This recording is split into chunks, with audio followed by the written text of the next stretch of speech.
తూర్పుగోదావరి జిల్లాలోనే కుండలీశ్వరం అని ఒక క్షేత్రం ఉంది. నేను ఒకప్పుడు కాశీ వెళ్ళాను. వెడితే కాశీలో ప్రధాన అర్చకుడు నన్ను అడిగాడు, కుండలీశ్వరంలో దర్శనం చేసుకున్నారా అని అడిగాడు. చాలా మంది కుండలీశ్వరం చూడకుండా కాశీ వస్తారు. ఎందుకండి?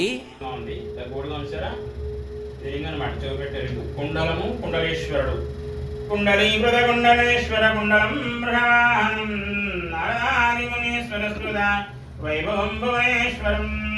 కుండలాకారంలో ఉన్న ఓ కుండలేశ్వర స్వామి, వృషవాహనుడవై అనగా నందివాహనుడవై ఈ ప్రాంతంలో ఉన్నావయ్యా. నారదాది మునీశ్వర వైభవం భువనేశ్వరం. నారదుడు, మునీశ్వరులు, యోగులు వచ్చి స్నానం చేసి పూజ చేసుకున్నారు. భువనేశ్వరం పుణ్యమైన క్షేత్రం ఇది.